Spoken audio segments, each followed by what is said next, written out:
At 03:42 hours on December 20th, 2024, Belbek Airbase in occupied Crimea sat quiet under the winter darkness. Two Sukhoi Su-27 Flanker fighters rested on the tarmac, one fully loaded with air-to-air missiles and glide bombs, engines warming up for what was supposed to be a dawn patrol over the Black Sea. The pilot was running through his pre-flight checklist, completely unaware that Ukrainian drones were already screaming toward his position at 120 kilometers per hour, flying low enough to kiss the treetops. His radar operators should have seen them coming. They would have, except for one small problem. The radars those operators needed to track incoming threats had been blown to scrap metal just 48 hours earlier by the same drones now inbound. The S-400 system protecting Belbek, Russia's supposed shield against aerial attack, was essentially blind. Its 92 N6 Gravestone radar, the electronic eyes that should have been scanning 600 kilometers in every direction, was a smoking crater. The Nebo-SVU early warning radar that could detect threats at 400 kilometers? Also gone.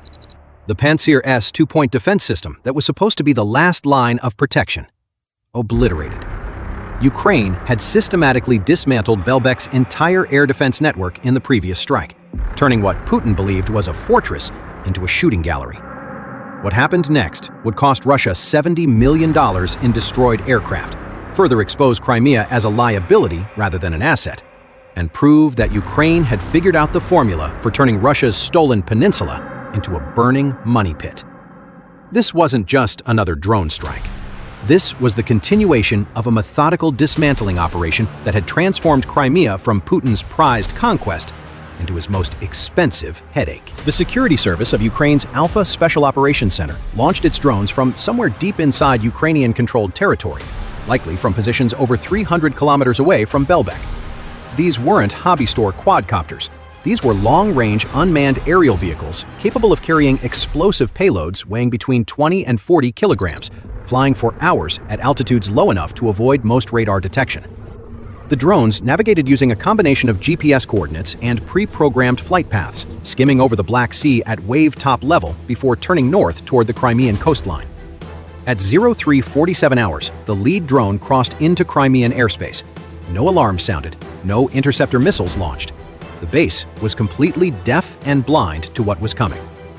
Inside the control tower at Belbek, air traffic controllers were coordinating the departure schedule for morning patrol flights. They had 6 aircraft scheduled to launch within the next 2 hours, including the 2 Su-27s currently on the taxiway and apron. The controllers were focused on weather reports and flight vectors, completely unaware that their radar screens were showing them absolutely nothing about the real threats approaching their position. Here's the problem with modern air defense. It's a system, not a single weapon. You need early warning radars to detect threats at long range, tracking radars to follow those threats as they get closer, fire control radars to guide your missiles, and the actual interceptor systems to shoot things down. Remove any one of those components, and the entire chain breaks. Ukraine had removed 3 of them 2 days earlier. The 92 N6 radar that the S-400 system needed to track targets? Gone. The Nebo-SVU that should have detected the drones when they were still 200 kilometers out over the Black Sea? Gone. Destroyed. The Pantsir S2 that was supposed to provide point defense? A pile of twisted metal and fried electronics. The first Su-27 that Ukraine was targeting sat on the taxiway with its full combat load.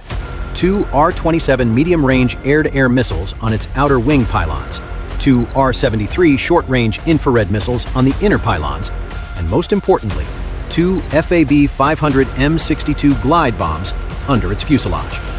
Each of those glide bombs weighed 500 kilograms, contained 213 kilograms of high explosive, and had been fitted with UMPK glide kits that gave them a range of up to 70 kilometers when dropped from altitude. These were the same weapons Russia had been using to obliterate Ukrainian cities for months. The pilot sitting in that cockpit was probably planning to launch those bombs at Ukrainian positions in Kherson Oblast within the next hour. He never got the chance. At 03:51 hours, the lead Ukrainian drone descended to 50 meters altitude as it made its final approach to Belbek. The drone's operator, sitting safely in a command center hundreds of kilometers away, had a live video feed showing the airbase laid out below. He could see the Su-27 on the taxiway, its navigation lights blinking, exhaust shimmering from its engines. The second Su-27 sat roughly 400 meters away on an open apron. unprotected by any hardened shelter. Russian military doctrine calls for dispersing valuable aircraft in reinforced hangars to protect them from attack. But Belbek had run out of hangar space months ago after Ukraine destroyed several of those hangars in previous strikes. So Russia had started parking its jets out in the open, like cars in a Walmart parking lot. The drone operator lined up his approach vector, accounting for wind speed at 12 kilometers per hour from the northwest. He aimed for a point roughly 3 meters ahead of the Su-27's nose. At 03:52 hours and 17 seconds, the drone struck. 40 kilograms of high explosive detonated against 18,000 kilograms of aircraft loaded with jet fuel and live ordnance. The explosion was visible from Sevastopol, 30 kilometers to the south. The Su-27's fuel tanks, containing roughly 9,400 liters of kerosene-based jet fuel, ignited in a fireball that reached temperatures exceeding 1,800 degrees Celsius. That's hot enough to melt titanium, which is what significant portions of the Su-27's airframe are made from. The two R-27 missiles cooked off within seconds. Then the glide bombs went up. When 426 kilograms of military-grade high explosive detonates in an uncontrolled fashion, the results are catastrophic.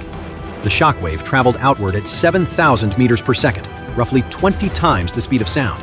It shredded the Su-27's titanium airframe like tissue paper and sent fragments spinning across the taxiway at velocities that turned them into projectiles. One chunk of the tail section, weighing approximately 80 kilograms, flew 200 meters and punched through the wall of a maintenance hangar. Another piece of wreckage landed on the roof of the base's fuel depot 150 meters away. Meanwhile, the second Ukrainian drone was already inbound toward the second Su-27. This one sat on an open apron with no structures nearby, just an empty expanse of concrete with a $35 million fighter jet sitting in the middle like a target at a shooting range. The aircraft wasn't fueled or armed, which probably saved the surrounding infrastructure from even more damage. At 03:54 hours, while the first Su-27 was still burning, the second drone made its attack run. The drone impacted directly behind the cockpit, in the area where the Su-27's fuel tanks and major avionics systems are located. The explosion severed the aircraft's spine, breaking it into two distinct pieces. The forward section toppled forward and slammed into the concrete nose first. The rear section collapsed backward. Neither piece would ever fly again. Here's what Russia lost. Each Su-27 pilot requires approximately 350 hours of flight training to reach combat-ready status. That training costs roughly $5 million per pilot in fuel, instructor time, and simulator hours. Russia has now lost the ability to conduct two simultaneous combat air patrols over Crimea, forcing it to either extend the flight hours of remaining aircraft or accept gaps in coverage that Ukraine can exploit. The Sukhoi Su-27 Flanker first entered service with the Soviet Air Force in 1985. But age doesn't mean obsolescence. The Su-27's original design was brilliant. A twin-engine, single-seat fighter with a combat radius of 1,500 kilometers, capable of reaching speeds of Mach 2.35 at high altitude. Its N001 Mayak pulse Doppler radar can track 10 targets simultaneously and engage one at ranges up to 100 kilometers. For air defense operations over Crimea, where the primary mission is intercepting Ukrainian drones and cruise missiles rather than dogfighting, the Su-27 remains highly effective. Russia has been using its Su-27s stationed at Belbek for three primary missions. First, defensive counter-air patrols over the Black Sea and southern Crimea. Second, offensive strikes using those FAB-500 glide bombs, which the jets can launch from positions over the Black Sea without entering Ukrainian air defense range. Third, escort duties for Russian bombers conducting longer-range missions. Losing two Su-27s means Russia can now conduct fewer simultaneous missions across all three categories. But here's the financial nightmare. Russia hasn't manufactured new Su-27s since 2000. The production lines have been retooled for more advanced variants like the Su-30 and Su-35. That means every Su-27 that gets destroyed is irreplaceable. Russia can't just order two more from the factory. Its only options are to pull Su-27s from other units defending different parts of Russia's airspace, which creates gaps in those areas, or to replace the destroyed aircraft with more modern and expensive jets like the Su-35s, which costs approximately $85 million per aircraft compared to the Su-27's replacement value of $35 million. At 03:58 hours, while both Su-27s were still burning, the third Ukrainian drone reached its target. Belbek's Air Traffic Control Tower. Control towers are the nervous system of any airbase, coordinating takeoffs, landings, and ground movements. They house the radio equipment that pilots use to communicate with the base, the radar displays showing where aircraft are located, and the computers managing flight schedules and fuel allocation. The drone struck the tower roughly 8 meters above ground level, right where the glass-walled observation deck meets the concrete base structure. The explosion blew out every window and collapsed the roof onto the radar equipment and communication systems inside. 3 Russian air traffic controllers died in the blast. 7 more were injured. But the human cost wasn't the primary impact. With the control tower destroyed, Belbek lost the ability to conduct normal flight operations. Any aircraft wanting to take off or land now had to coordinate with mobile control units, reducing the base's sortie rate by an estimated 60%. Think of it like trying to coordinate the movement of 20 cars in a parking lot while sitting in a closet, relying on people with walkie-talkies. That's what Russian air controllers at Belbek were facing. And this came on top of the radar losses from 2 days earlier. This wasn't a random strike. This was Phase 2 of an operation that began 48 hours earlier on December 18th, when the SVU launched its first attack. That initial strike destroyed 2 critical radar systems, a Pantsir S-2 air defense system and a MiG-31 interceptor. The Nebo-SVU radar system destroyed on December 18th is a long-range early warning radar capable of detecting targets at ranges up to 400 kilometers.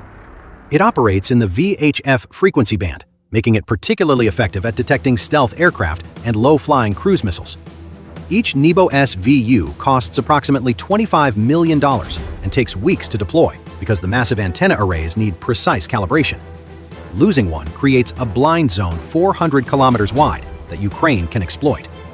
The 92N6 Gravestone radar serves as the fire control radar for Russia's S-400 air defense system. Without this radar, the S-400's missiles are essentially unguided. It's like having a rifle with no sights. Each 92N6 radar costs roughly $50 million and requires specialized technical personnel to operate. The Pantsir S-2 point defense system represented Russia's last layer of protection. The Pantsir S-2 combines surface-to-air missiles with 30mm autocannons, engaging targets from 200 meters to 20 kilometers away. Each system costs approximately $15 million. Russia has lost dozens of Pantsir systems in Ukraine, and replacements are increasingly difficult because many electronic components come from Western manufacturers no longer selling to Russia. Then there was the MiG-31 that went up in flames on December 18th. The MiG-31 Foxhound is an interceptor designed to shoot down bombers before they could reach Soviet territory. It weighs 46,000 kilograms when fully loaded and can reach speeds of Mach 2.83, making it one of the fastest combat aircraft ever built. Its Zaslon radar can track 10 targets simultaneously at ranges up to 200 kilometers. Russia has been using MiG-31s to shoot down Ukrainian missiles. What's happening at Belbek is one example of a larger Ukrainian campaign to systematically dismantle Russia's military infrastructure in Crimea. Since February 2022, Ukraine has struck Crimea hundreds of times. The Black Sea Fleet has lost a third of its vessels. The fleet's flagship, the Moskva, went to the bottom in April 2022 after being hit by 2 Neptune missiles.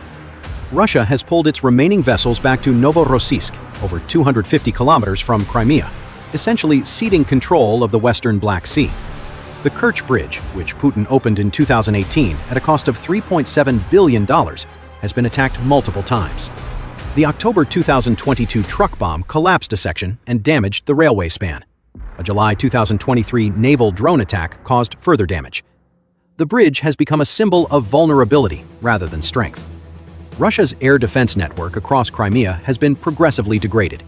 Each successful send drones before they reach their targets. The MiG-31's high-speed and long-range radar make it ideal for this mission. The aircraft can patrol at 20,000 meters altitude, then dive at supersonic speeds to intercept threats. Russia only has about 100 MiG-31s remaining across its entire military, with no production line because the aircraft hasn't been manufactured since 1994. By sunrise at 0712 hours on December 20th, the damage was catastrophic. 2 Su-27s destroyed, worth $70 million combined.